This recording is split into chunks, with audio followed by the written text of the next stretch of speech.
przyszli komuniści i powiedzieli: proszę, proszę, proszę opuścić majątek. Pamięta pani ten moment, kiedy oni przychodzą do państwa? Do Tak. rodziców? Widziała to pani? Tak, owszem.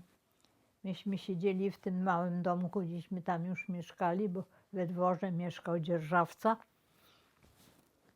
Przyszli, usiedli przy stole i po prostu powiedzieli, że mamy, że nie ma, że to już nie jest nasz majątek, to jest majątek państwa i że my musimy to opuścić. Ale gospodarze się w to wmieszali. Powiedzieli, że jest taka w 1945 roku, że jest taka zima, że może moja matka i dziewczynki, czyli my, możemy zostać do wiosny. I tak się zaczęło składać, ale przed tą wiosną, już troszkę po tej zimie, przyjechali dwaj panowie. Panowie po cywilnemu przyszli, usiedli przy stole i po prostu zakomunikowali, że już nie jesteśmy właścicielkami, że już nawet nie mamy prawa tutaj mieszkać i że musimy opuścić, że wszyscy właściciele, byli właściciele, mają opuścić swoje majątki. Także to dotyczyło nie tylko nas, to nie było specjalnie kierowane, to była ogólna polityka, powiedzmy, państwa, żeby wywłaszczyć wszystkich właścicieli. Państwo wtedy opuścili ten... I myśmy wtedy, ponieważ ten dzierżawca miał rodzinę w Łodzi, to on pojechał do Łodzi i wobec tego myśmy razem z nim do Łodzi pojechały. Jak żeśmy wyjechali, tośmy wyjechali. Potem tylko oczywiście słuchaliśmy, co się tam dzieje. Otóż ta bardzo przykra sprawa była, dlatego że tam przyszli robotnicy, biedni chłopcy, tam co pracowali u nas i przyszli rozbierać dwór na budowę dla swoich chałup, bo wydzierżawili przecież, majątek był wydzierżawiony, więc mieli swoje działki rolne, więc musieli budować. I kiedy rozbierali ten dwór na materiał do swoich chałup, to dwór runął, rozsypał się. Zostały tylko gruzy i cegły. Oni nawet, zdaje się, nie mieli co zbierać. A dwór był drewniany, parterowy. Nie wiem, co oni tam z tym dworem. No, było to powiedziane, myśmy wiedzieli, że chłopi rozbierają dwór na swoje budowy. Bo przecież, no i tak. I koniec, no. Teraz raz jeden, mój mąż, jakieś 40 lat temu, zabrał mnie, żeby mi pokazać. No to tak, dworu nie było. Został tylko park, który nie był zagospodarowany, bo była cała część warzywna, cała część owocowa.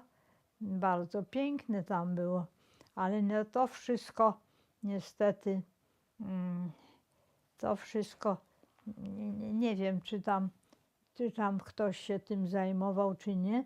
W każdym bądź razie tam, gdzie mnie Gabryś pokazał, to tylko był park i te wspaniałe świerki, staw bardzo romantyczny z pięknym świerkiem na brzegu i koniec, no. Pewno, oczywiście cała ziemia została rozdzielona między chłopów i oni się tam na pewno pobudowali. Teraz, gdybym ja tam pojechała, to pewno bym zobaczyła pełno domów na działkach, na ich działkach. Nie ma nic. Koniec. Park został i park będzie, bo jak zlikwidować park?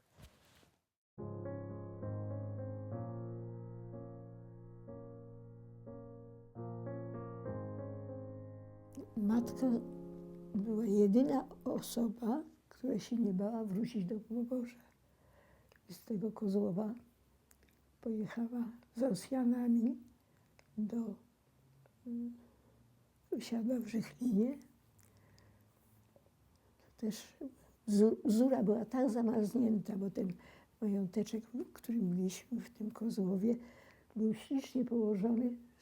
Dwór był spalony w poprzedniej wojnie i ci państwo sobie wbudowali taki drewniany dworek i skarpą się zbiegało do Bzury. Także myśmy tam jeździli, kąpaliśmy się tam, konno jeździliśmy na wszystkich koniach na łąkach w niedzielę, na koniach do pracy. Mieliśmy tam ci państwo mieli dwóch chłopców w naszym wieku, bliźniaków, także była bardzo zgrana paczka. Ale teraz jeszcze powiem o powrót mamy właśnie. Niemcy jakoś nie wyrzucili w Żychlinie dentysty naszego i lekarza. Mama zapukała tam do nich, jak wysiadła z tego morza wojska rosyjskiego, z którego wysiadła z samochodu. Przerazili się, skąd się mama wzięła i mama poszła do Poboża. No i okazało się, że dom był rozgrabiony. Jedyną rzecz, w którym dużym dworze matka znalazła, nie jedyną, na strychu hełm ojca z 18 roku. Nic nie było, bo przyjechał Rosjanin i mówi, to wszystko jest germańskie. To wobec tego to wszystko jest wasze.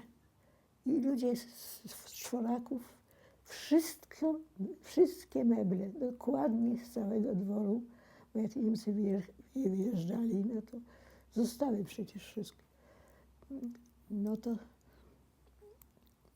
proszę pana, ten jakiś, jak to się nazywał, do gminy przyjechał taki partyjnik i powiedział, że ponieważ docenia to, że matka wróciła do własnego domu, to wobec tego mają umeblować nam 3 pokoje.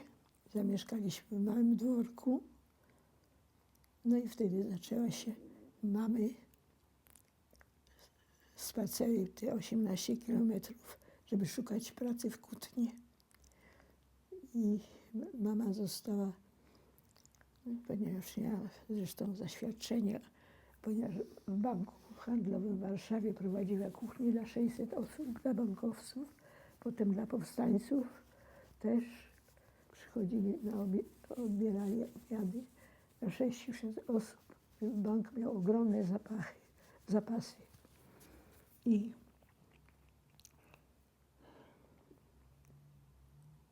wtedy, proszę pana, mama zdała popusz na reformie rolnej. I tych papierów nie mogę znaleźć.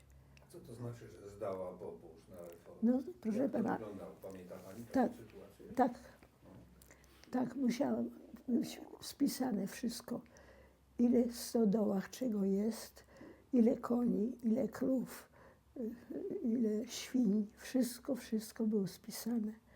I podpisy były, niestety przykro mi powiedzieć, że niektórymi krzyżykami się pracownicy podpisali.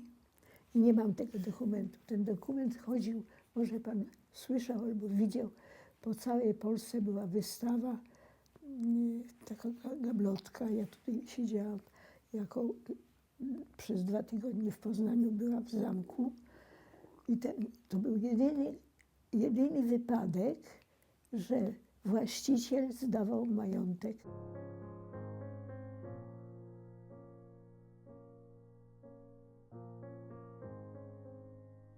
Tak, front zaczął się przybliżać, ten wschodni front zaczął się przybliżać, to pałac już został oddany nam z powrotem i myśmy się przygotowywali, była bardzo duża więź z akowcami, przygotowywaliśmy się na wyzwolenie, ponieważ jak Rosjanie idą, to prawdopodobnie nas wyzwolą. I bardzo wielki smutek był, bo mieliśmy takie opaski biało-czerwone i wszystko, żeby witać to wojsko. I okazało się, żeśmy je mieli pół dnia, bo nam rodzice, w każdym razie ci odpowiedzialni za nas, powiedzieli, że trzeba schować te opaski, bo to nie jest dobrze widziane przez tych, co przyszli. I ogromny zawód, że nie mamy tej Polski i tego, no i tego wyzwolenia. I wtedy oni, front, myśmy przeszli 26 lipca. Siedzieliśmy w piwnicy trochę, ale nie tak długo, bo bardzo szybko to przeszło. Bardzo szybko potem, bo to 26 lipiec, a manifest lipcowy jest też mniej więcej w tym samym okresie. I dowiadujemy się, że się trzeba wynosić, bo jesteśmy tymi krwiopijcami i trzeba nam, no musimy się wynieść z tego domu. I wtedy właśnie Dominikanie nas przyjmują, bo za rzeczywistwo zostają wyrzuceni i nie wolno im się zbliżać bliżej niż tam ileś kilometrów od swojego domu. Biedeśmy mieli straszną, bo co prawda coś tam mieszkańcy Zarzecza przywozili, ale to raczej, prawda, do stryjostwa, a rodzice sobie musieli troszkę bardziej sami działać. I mieliśmy, bardzo było chudo. Naprawdę było, chodziliśmy głodni. Chodziliśmy głodni. Jakiś był czarny chleb, jakiś był pasztet z koniny, z fasolą. Ciężko było. I jak poszłam do tej szkoły i widziałam moje koleżanki, które jadły białe bułeczki z szynką, to ja nie mogłam uwierzyć, że można tak żyć. Niesamowite. Zresztą bardzo to przeszłam później, bo na szczęście przyjęły nas siostry na dalszą naukę, siostry Sacré-Cœur w polskiej wsi pod Poznaniem. Widocznie rodzice jakoś to wystarali za darmo. I wszystkie 3 młodsze siostryśmy się tam dostali i miałam to samo uczucie tego poniżenia, tej biedy, jak inni wszystko mają, wszystkie paczki dostają i tak dalej, a my takie bido. Jest to cudowna lekcja pokory, którą bardzo się źle, jak się z takim małym się przeżywa, ale właściwie rozumie się później ludzi, którzy są biedni, tak samo.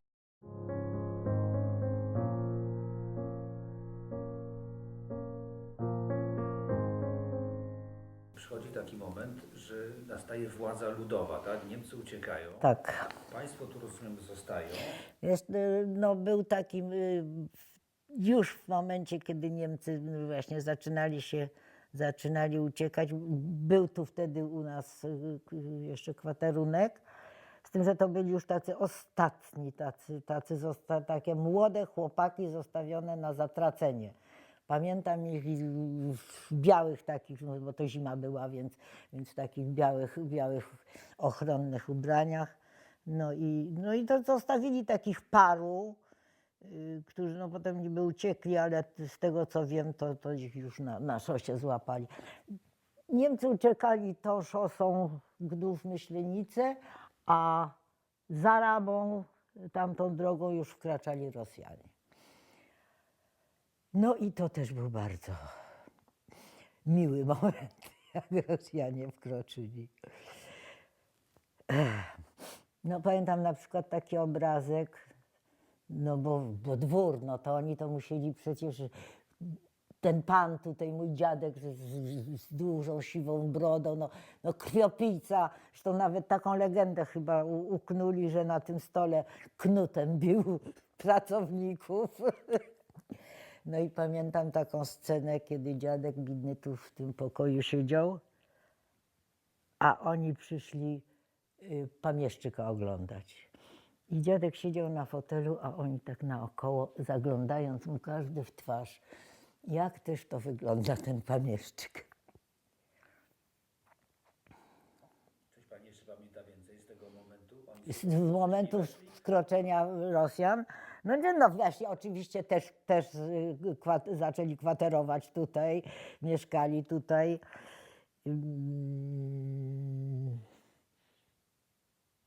Koszmarny był taki major, podobno kontuzjowany jakiś, coś tam miał z głową. Siedział tu w salonie, jak tylko ja przechodziłam, to mnie brał, sadzał mnie na kolana a twój ojciec gdzie? Ja mówię, no mój ojciec jest w obozie koncentracyjnym w Oświęcimiu, bo 3 lata siedział. A twój ojciec pije wódkę z Niemcami. No i taka była rozmowa. Nie wiem, on był jakiś zupełnie... A jak się odnosił do mamy? Nie najgorzej. Przede wszystkim podstawa to było mieć bimber. Jak był bimber, to można ich było zmiękczyć. No ale oczywiście zabierali wszystko. No, otwierali spiżarnię i wszystko, co tam było w spiżarni, zabierali. No baliśmy się ich, straszliwieśmy się ich bali. Straszliśmy się ich bali. Była taka scena, bo już nam oczywiście nie została ani konie zostały zarekwirowane, krowy, chyba została jedna, jedyna krowa, żywicielka rodziny. No i taki obrazek pamiętam, kiedy Rosjanin krowę wyprowadził ze stajni i trzymał ją za postronek, a moja mama ciągnęła krowę za ogon. Z tym, że ten wyciągnął w tym momencie pistolet. A na szczęście jakiś oficer się pojawił, no i zażegnał sprawę. I jak to się skończyło? No krowa została. Ci rosyjscy żołnierze długo mieszkali u państwa? Nie umiem powiedzieć. Nie umiem powiedzieć. Ale w pewnym momencie, czy co? Jakby ogołocili ściany, czy nie? Nie, nie. Mieszkali tutaj, na przykład spali przez jakiś czas tutaj. No, książki, nie powiem, dobrze się paliły, ale ciekawostka o bardzo kulturalnych Niemcach, którzy właśnie już ostatni przecież, jak już tu kwaterowali, już uciekali. A tam na strychu były jakieś pudła na kapelusze, jakieś coś. To wszystko użyli w charakterze nocniczków. Nie wiem, czy to miała być zemsta, nie wiem. Ale w każdym razie ten kulturalny naród tak się pożegnał. Rosjanie pili i kradli, tak? A Tak. jeżeli, za przeproszeniem, defekowali do No, znaczy, to nie można tego absolutnie generalizować. To był jedyny raz. Nie wiem, z wściekłości, że nie wiem, nie potrafię powiedzieć, ale oczywiście nie można tego generalizować. I teraz tak, w pewnym momencie ci Rosjanie wychodzą i zostawiają was tutaj spokojnie dalej? No, spokojnie to nie, bo tu się zaczyna właśnie zabawa, czy nas wyrzucić, czy zostawić. No i tu się zaczyna te 50 hektarów, czy 51 hektarów i przepychanka. Raz wyjeżdżamy, bo jest 51, a raz wracamy, bo jest jednak 49 jakoś. Bo się okazuje, że coś tam gdzieś źle domierzone. No, No i jak mówiłam panu, skończyło się na plebiscycie we wsi. Czy nas zostawić, czy nas wyrzucić. No i plebiscyt wyszedł, że zostawić. No jeszcze już oczywiście teraz nie żyją te, ale jeszcze do niedawna byli tacy. A pani wie, że państwo to tutaj tylko są dzięki nam, bo myśmy głosowali, żeby was zostawić. Pamięta pani ten czas? Nie, znaczy czas pamiętam, ale tych wydarzeń to już oczywiście to wszystko to jest z opowiadań. A to, że mi mówiły te kobiety, no to pamiętam, bo to już...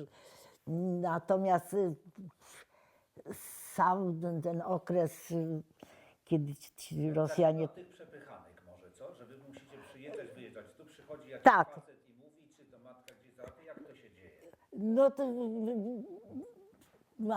mama jeździła do gminy i tam jakieś już robili pomiary, jakieś coś, przyjeżdżali tutaj. Jak to się stało, że się w końcu okazało,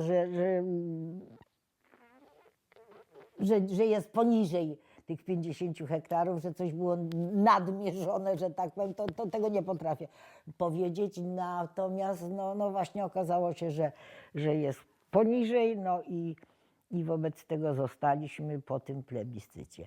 No i okres gospodarowania za komuny to nie wiem, czy nie było to gorsze od tego, co było za Niemców.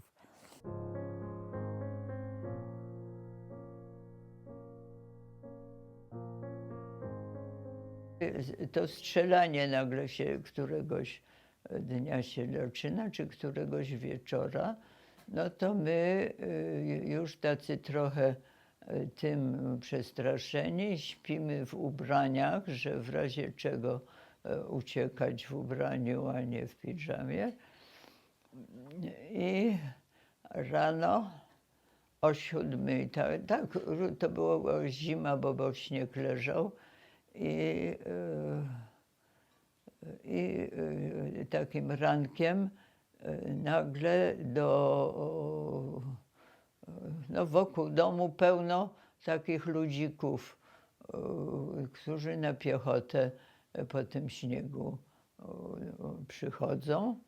No i zaczęli wchodzić do domu i w domu chodzili po wszystkich pokojach i pierwszy z nich, co ciekawe, wyniósł ze sobą pudełko na herbatę, takie dosyć duże pudełko na herbatę, metalowe, takie ładnie zdobione jakimiś tymi i chochle.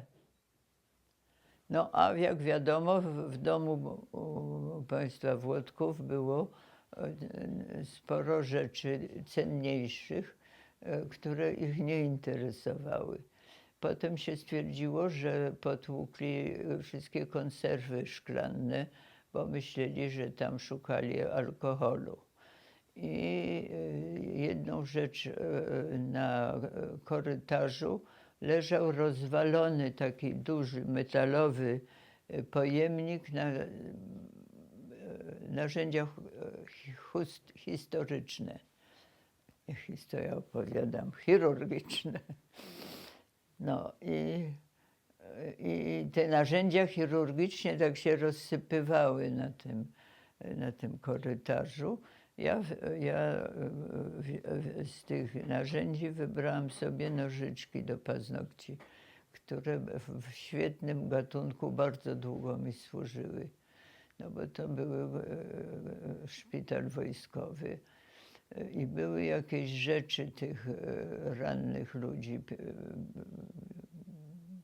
plecaki z rzeczami i zaraz zjawili się ludzie ze wsi, którzy zaczęli w tym grzebać i zaczęli otwierać te plecaki i ja tak patrzyłam ze smutkiem. Tam były takie osobiste rzeczy, zdjęcia, jakieś nie pamiętam co jeszcze, ale takie, które uczłowieczały tych rannych. No i nagle zjawił się Niemiec, żołnierz niemiecki, który tak zawył: Banditen, partyzan. I wtedy wszyscy znikli, ci szabrownicy. Uciekli i zostawili te plecaki. No ale nie mniej, nie więcej za chwilę dowiedzieliśmy się, że ma tu generał rosyjski nocować. I rzeczywiście przychodzi generał i generalsza. Generał jak to generał, a generalsza zupełnie jak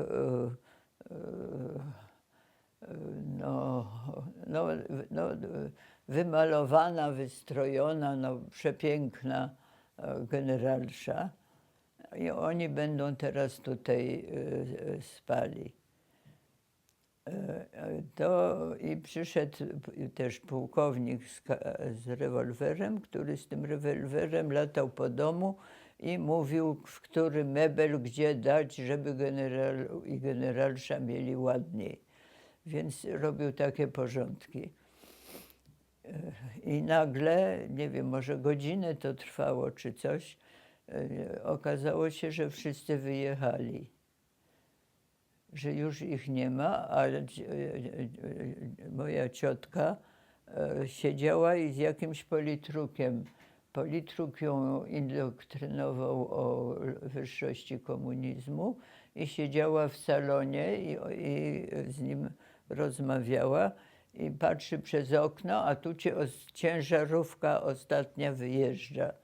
I ten politruk wyleciał i złapał się już jadącej ciężarówki.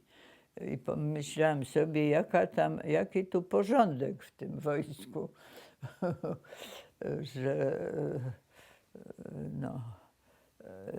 no i na drugi dzień mieliśmy wyjechać. Wszyscy, panie Włodkowie wyjechali ze względu na to, że właściciele, a właściciele zawsze są źli, więc oni wyjechali i tu przychodzi ktoś do domu i mówi, nie wiem jak to powiedział, ale że on jest z nowej władzy komunistycznej. Miał czerwoną opaskę na ręku, także był zaznaczony, że jest taki i że on prosi, żebyśmy wzięli jedzenie na 10 dni i że z nim pójdziemy.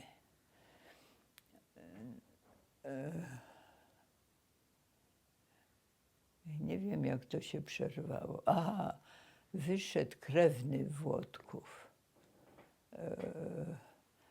który tam był właśnie uchodźcą, wyszedł i powiedział, co? Jak to się nazywało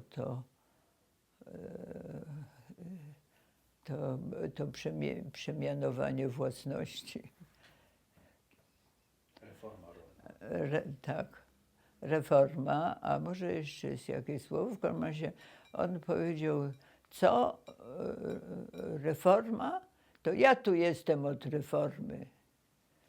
I tak ich spiorunował, że sobie poszli. I myśmy doczekali jeszcze tej chwili, że wyjechaliśmy stamtąd, żebyśmy nie musieli brać 10 na 10 dni, a tam już i tak nic nie było, bo były wiadra i miednice z mlekiem krów, bo te krowy się doiły, a nie było już gdzie to dawać i nie było komu to spożywać.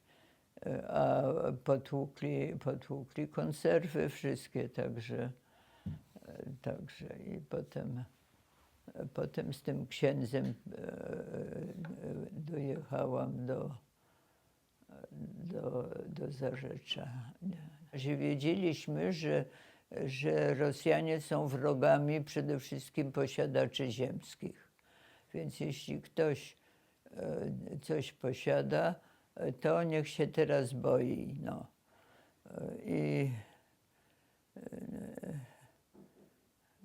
i że to są nasi osobiści wrogowie, no bo oni są nauczeni, że to my jesteśmy krwiopijcy, którzy zaszkodzili bardzo ludziom dobrym i niebogatym. A pamięta ciocia, na przykład, czy był strach o życie w tym wszystkim? Czy raczej i tak na spokojnie? Że oni nas pozamykają, pozabijają, wywiozą? Ci Ruscy, Tak. aż tak nie. Wiedziało się, że nas mogą powyrzucać, mogą nas aresztować, że będą nas prześladować, tyle. Ale jak i co, to nie mieliśmy nic konkretnego, bo nie było przykładów, jak to się dzieje, jak to się działo. Ja byłam jeszcze w Dąbrowicy, jak z Zarzecza wyrzucali moją rodzinę osobistą i te dalszą ostryjostwa. To ich wyrzucanie ja nie przeżyłam. Ja przeżyłam ucieczkę z Dąbrowicy. Uciekliśmy furą. Tak, chyba furąśmy uciekli w każdym razie do Krakowa. Ale o jakichś morderstwach nie było wtedy mowy, że kogoś zabiją, ale bać się było zawsze czym.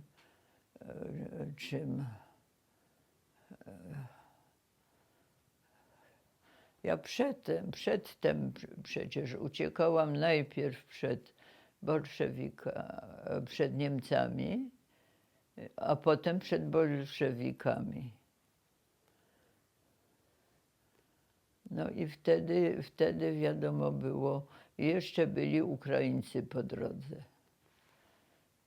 I też był strach przed Ukraińcami był prawie najbardziej konkretny, bo był na miejscu.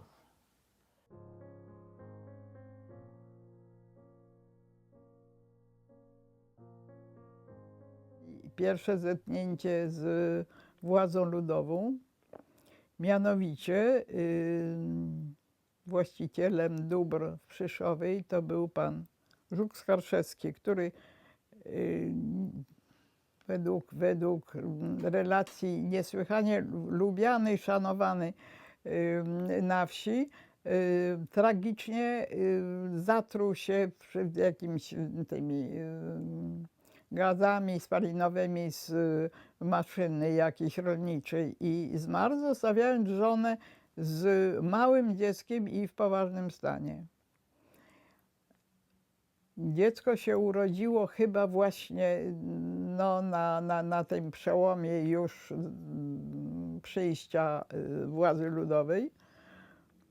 I ja widzę ten obrazek, kiedy tą kobietę z dwojgiem małych dziećmi wyrzucają z dworu i mieszka w jakiejś chałupie, której go ludzie przygarnęli, bo inaczej to się w ogóle nie miała gdzie podać. No tak się zaczęła sprawiedliwość klasowa. I drugie wspomnienie, które no właśnie troszkę to jest ahistorycznie chyba, bo złe wspomnienia z władzy ludowej i dobre wspomnienia żołnierza sowieckiego. A mianowicie sytuacja taka, że mamy jechać bo znowu żeby skrócić trochę podróże z Limanowej do Nowego Sącza. Z Nowego Sącza mamy jechać pociągiem do tego Jarosławia. Czeka się na pociąg 2 czy 3 dni, wreszcie jest informacja, że pociąg przyjedzie. Przyjeżdża pociąg, tłumy na stacji, a pociąg składa się z lokomotyw. A każda z cystern. Cysterny się nie bardzo nadają do podróżowania, ale niektóre cysterny mają takie budki hamulcowe, w których no, mieszczą się 2 osoby. Mój brat zdobywa taką właśnie budkę, w której siedzi już jakaś pani z pakuneczkami, wobec tego jeszcze ja się tam mieszczę z naszymi pakuneczkami, jest żołnierz sowiecki, jest mój brat i moja siostra jeszcze, więc lokują się na schodkach. Tymczasem, czekając nasz pociąg ruszy, przechadza się po peronie 2 sokistów i wyjmują wszystkich mężczyzn z pociągu. I wtedy żołnierz sowiecki schował mego brata za sobą. Powiedział, że tutaj nie ma żadnego mężczyzny i w ten sposób nas jakoś uratował. Ale tutaj nie trzeba brać pars plus to i to nie znaczy, że zawsze to tak było. No i co? I tak się zaczęła władza ludowa.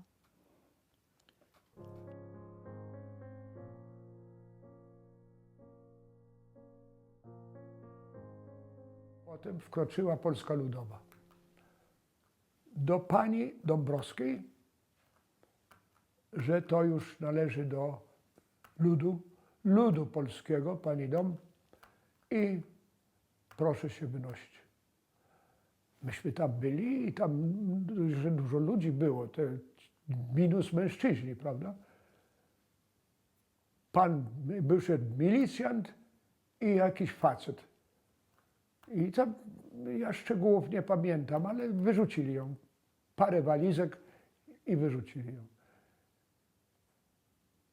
A jak Niemcy poszli, ten magazyn, co mówiłem, że tam był, to tam ludność ze wsi się rzuciła, a pruszyńscy wzięli je, kurtki jakieś, myśmy wzięli takie skrzynie z nitkami wojskowymi, bardzo mocne takie nitki były, to całą skrzynię z tym. A tam ludność wsiowa wzięła, to jeszcze folwarczna, wszystko co reszta. Teraz przyszedł Polska Ludowa, panią Dąbrowską wyrzucili, a drzwi się otworzyły i wieś weszła do domu. I wieś wyniosła wszystko, co się dało wynieść. Meble ze ścian, z kuchni, z pokojów, wszystko, co się dało wynieść, wynieśli. Jeszcze pamiętam, tam były książki, to wyrzucone były na stół, duży taki stół i leżały te książki. A ja miałem 10 lat, już nie byłem taki całkiem głupi i widziałem, co się dzieje, prawda? Chodziłem tam, patrzyłem. Więc jak mówiłem, ja widziałem reformę rolną na własne oczy. I leżał taki Larus, to jest taki, i taka dziewczynka, co dmucha na mlecz, taki jest. Gruby taki ciemnoróżowy. I te 2 baby, góralki. Teraz, czy to warto wziąć, czy nie warto wziąć, prawda? One po polsku pewnie czytać nie umieją, a to po francusku jest napisane. No więc tam deliberowały nad tym, czy to wziąć, czy nie wziąć, to nie wzięły. Ale wszystkie inne pobrały, prawda? I wynieśli wszystko. A nas zabierajcie się stąd. To już nie można tutaj mieszkać. Wszystko zabrane były, prawda? Meble, wszystko. No i wtedy moja matka załatwiła u chłopa pokój jeden. Taki był Grzegorczyk, gospodarz. To była ludność taka góralska już. No, oni tak mówili, taką już gwarą góralską. I myśmy w jednym pokoju, ale tam w naszym pokoju była podłoga, a tam była polepa. Tam, gdzie oni mieszkali, była kuchnia, tak jak z obrazka. Kuchnia i zapiecek, i tutaj drzewo się pod spodem suszyło. No tak jak na obrazku. I stół, i był gospodarz, gospodyni i 2 dzieci. Była mała Marysia i chłopak był. To ja się z nim kolegowałem, bo on był mniej więcej w moim wieku. I tak żeśmy w tej Łososinie u tego Grzegorczyka mieszkali całą zimę. I wtedy ojciec razem z Maryjką Pruszyńską wybrali się do Krakowa. Nie było innego transportu niż własne nogi. I poszli stamtąd do Krakowa i on zorganizował, wydają mieszkanie na ulicy Karmelickiej 36. To ja zawsze, jak jestem dzisiaj na Karmelickiej i tam był balkon, to wiem, to był nasz balkon, myśmy na tym balkonie tam się do Krakowa. I wraca do nas, jedziemy do Krakowa. Więc teraz tak, konie już były zjedzone, czy co? Wóz jeden, nasze wszystkie rzeczy na ten wóz, tutaj mam zdjęcie, jak my wyjeżdżamy z Łososiny do Krakowa. Jeden koń, jeden wóz. Wóz był nasz. Chłop za to, że nas zawiózł do Krakowa, dostaje wóz. No. I tam my wszyscy jeszcze wstąpiliśmy do księdza obok i on zrobił zdjęcie. I mam tutaj zdjęcie takie pamiątkowe, jak my wyjeżdżamy z Łososiny do Krakowa.